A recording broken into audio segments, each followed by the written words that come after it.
চারদিকে যেন শুধু যুদ্ধ আর যুদ্ধ। এই যুদ্ধের বিষাক্ত বাতাস যেন ভারত বাংলাদেশেও এসে পড়েছে। যে কোনো মুহূর্তে ভারত বাংলাদেশে আক্রমণ করতে পারে, কারণ সাম্প্রতিক সময়ে ভারতের সবচাইতে বড় মাথা ব্যথার কারণ হয়ে দাঁড়িয়েছে বাংলাদেশের রাজনৈতিক প্লট পরিবর্তন। বাংলাদেশ আর কারো নিয়ন্ত্রণে নেই, আর এ কারণেই তারা বাংলাদেশকে পরোক্ষভাবে দখল করার হুমকি দিয়ে আসছে প্রতিনিয়ত।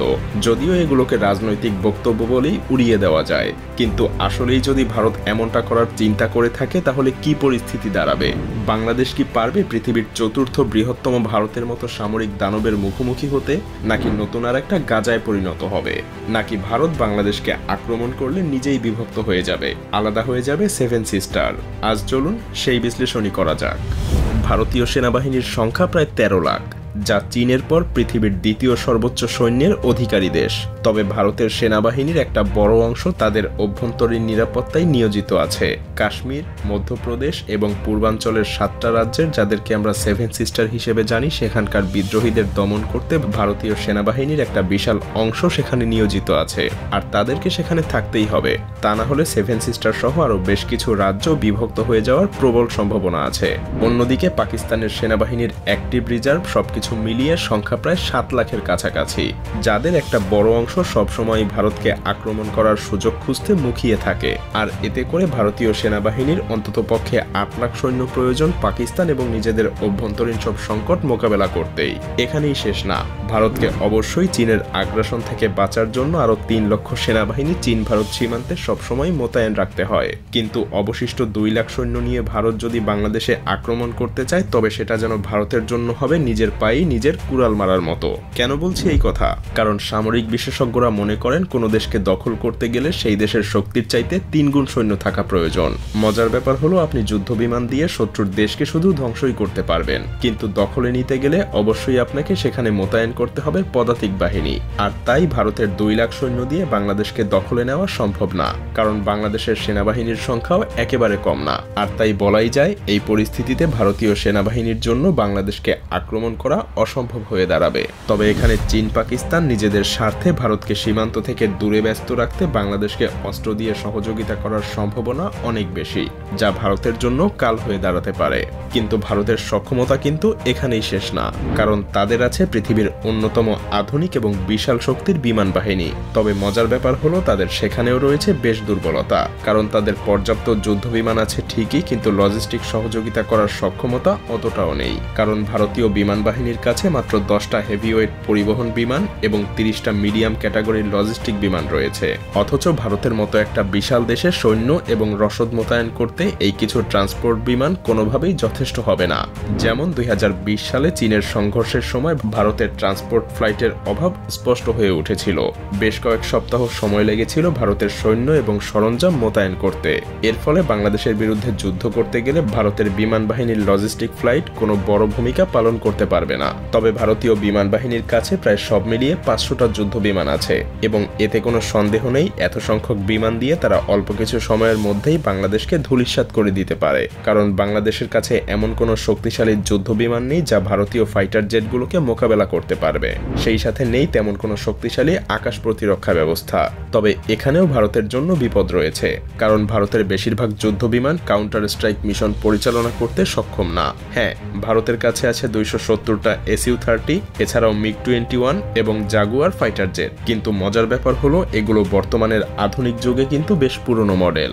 ভারতীয় বিমান বাহিনীর একমাত্র কার্যকরী অ্যাটাক মিশন বিমান হলো মিরাজ 2000 এবং ডাসাল্ট রাফায়েল যুদ্ধ বিমান, কিন্তু এদের সংখ্যাও প্রয়োজনের তুলনায় খুবই কম। তাছাড়াও ডাসাল্ট রাফায়েলের মতো যুদ্ধ বিমানগুলো কিন্তু বাংলাদেশে ব্যবহার করার মতো সুযোগ নেই, কারণ ভারতের কাছে মাত্র 36টা রাফায়েল ফাইটার জেট আছে, এবং এগুলো মূলত চীন এবং পাকিস্তানকে মোকাবেলা করার জন্য প্রতিনিয়তই ভারতকে প্রস্তুত রাখতে হয়। তাই বলাই যায়, ভারতীয় বিমান বাহিনীর জন্য বাংলাদেশে ব্যবহার করা যেতে পারে এমন যুদ্ধ বিমানের সংখ্যা খুব বেশি না।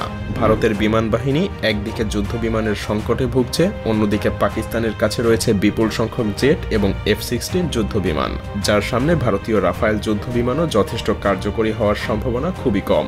এদিকে চীনের বিমান বাহিনীর তুলনায় ভারতের বিমান বাহিনীর সামরিক শক্তি অনেক পিছিয়ে, সুতরাং 40টা মিরেজ 2000 দিয়ে বাংলাদেশে আক্রমণ চালানো ভারতের জন্য অসম্ভব। ভারতের বিমান বাহিনী মাত্র কয়েকটা স্থানেই সাপোর্ট দিতে সক্ষম হবে, যা প্রয়োজনের তুলনায় একেবারেই কম। তাছাড়া গ্রাউন্ড স্ট্রাইক মিশনে ম্যানপেড সিস্টেমের কারণে নিয়মিত যুদ্ধ বিমান ধ্বংস হবে, যার ফলে ভারতীয় বিমান বাহিনীর শক্তি ধীরে ধীরে কমে যাবে। আর এটাও মনে রাখতে হবে, ধীরে ধীরে বাংলাদেশও পরিণত হবে যুদ্ধক্ষেত্রে, প্রাণ হারাতে থাকবে হাজার হাজার নিরীহ মানুষ। তবে এর মানে এই নয় যে বাংলাদেশের সামরিক শক্তি একদম পিছিয়ে আছে। এখানে বাংলাদেশও মিলিটারি শক্তির দিক থেকে যথেষ্ট শক্তিশালী একটা দেশ। তাছাড়া বাংলাদেশ সেনাবাহিনী প্রতিনিয়ত নতুন নতুন অস্ত্রশস্ত্র ক্রয়ের দিকে মনোযোগী হচ্ছে। সেই সাথে আপনাকে এটাও মনে রাখতে হবে, বাংলাদেশ সেনাবাহিনী বর্তমানে দক্ষিণ এশিয়ার তৃতীয় বৃহত্তম শক্তিশালী বাহিনী, এবং এই বাহিনী দেশের যে কোনো বিপদের সময় নিজেদের সবকিছু দিয়ে লড়াই করতে প্রস্তুত। এমনকি এটা বললেও ভুল হবে না যে বাংলাদেশ সেনাবাহিনীর পেশাদারিত্ব এবং দক্ষতা ভারতীয় সেনাবাহিনীর চাইতে অনেক এগিয়ে, কারণ বাংলাদেশ সেনাবাহিনী এখন পর্যন্ত পৃথিবীর 43টা দেশে প্রতিনিয়ত যুদ্ধ করার অভিজ্ঞতা লাভ করছে। বিপরীতে ভারতীয় সেনাবাহিনীর যুদ্ধের অভিজ্ঞতা আন্তর্জাতিকভাবে খুবই সীমিত। বাংলাদেশ সেনাবাহিনী জাতিসংঘের অধীনে প্রায় অর্ধশতাধিক দেশে সরাসরি যুদ্ধের অভিজ্ঞতা অর্জন করেছে। এতে তাদের দক্ষতা এবং অভিজ্ঞতা ভারতীয় সেনাবাহিনীর চাইতে অনেকটা বেশিই বলা যায়। তাছাড়া পেশাগত দক্ষতার পাশাপাশি বাংলাদেশ সেনাবাহিনী অত্যাধুনিক সমরাস্ত্র ক্রয়ের দিকেও ধাবিত হচ্ছে। বিশেষ করে বিভিন্ন আগ্রাসন মোকাবেলায় বাংলাদেশ পৃথিবীর বিভিন্ন দেশ থেকে যুদ্ধ ট্যাঙ্ক, যুদ্ধ বিমান এবং অন্যান্য সমরাস্ত্র সংগ্রহ করছে, যা বাংলাদেশের নিরাপত্তা ব্যবস্থা আরও মজবুত করবে।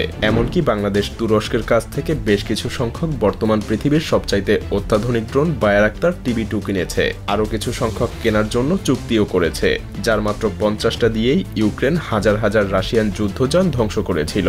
সেই সাথে সমরাস্ত্রের উৎপাদন বাড়ানো এবং বাইরের দেশ থেকে আধুনিক অস্ত্র ক্রয়ের মাধ্যমে বাংলাদেশ সেনাবাহিনী আরও শক্তিশালী হওয়ার চেষ্টা করছে। 2030 সালের মধ্যে এই সমস্ত নতুন অস্ত্র বাংলাদেশ সেনাবাহিনীর বহরে যুক্ত হবে, যা বাংলাদেশকে এক নতুন উচ্চতায় পৌঁছে দিবে। তাছাড়াও বাংলাদেশের সেনাবাহিনীর কৌশলগত শক্তি বৃদ্ধি করতে সবচাইতে গুরুত্বপূর্ণ পদক্ষেপগুলোর মধ্যে একটা হলো অ্যাম্ফিবিয়াস ট্যাঙ্ক। সম্প্রতি বাংলাদেশ চীন থেকে 54টা অত্যাধুনিক উভচর ট্যাঙ্ক অর্ডার করেছে, যা পানিতে এবং মাটিতে দুই জায়গাতেই বেশ কার্যকরীভাবে চলতে পারে। এই ট্যাঙ্কগুলো এমনভাবে তৈরি যা তীব্র স্রোতেও অনায়াসেই চলতে পারে। এগুলো বিশেষ ধরনের হামলা চালানোর জন্য অত্যন্ত কার্যকরী, যা বাংলাদেশের প্রতিরক্ষা শক্তি আরও মজবুত করবে। আর তাছাড়া চীন ভারতের কাছে এই ট্যাঙ্কগুলো বিক্রিও করবে না। তবে পরিশেষে আমাদেরকে একটা কথা মনে রাখতে হবে যে যুদ্ধ কখনো শান্তি বয়ে আনতে পারে না, কারণ ভারত যদি বাংলাদেশের উপরে আক্রমণ করে তবে হয়তো তারা দখল করতে পারবে না, তবে ধ্বংসস্তূপে পরিণত হতে পারে বাংলাদেশ। প্রাণ হারাবে হাজার হাজার লাখ লাখ মানুষ। এমনকি ভারতের জন্যও রয়েছে অশনি সংকেত, কারণ বাংলাদেশের সাথে যুদ্ধে ব্যস্ত থাকলে চীন এবং পাকিস্তান অবশ্যই ভারতীয় মানচিত্রে আক্রমণ করতে দ্বিধাবোধ করবে না। আর সেভেন সিস্টার আলাদা হওয়ার জন্য তাদের নিরস্ত্র আন্দোলনকে হয়তো সশস্ত্র আন্দোলনে পরিণত করতে পারে। এমন ভয়াবহ কিছু হলে দুইটা দেশই ক্ষতিগ্রস্ত হবে। আর তাই প্রতিবেশী দুইটা দেশের জনগণের উচিত এমন কোনো উস্কানিমূলক কার্যক্রম না করা যাতে দুই দেশের মধ্যে বন্ধুত্বপূর্ণ সম্পর্কের পরিবর্তে শত্রুতার সৃষ্টি হয়, কারণ এতে উভয় দেশই ক্ষতিগ্রস্ত হবে।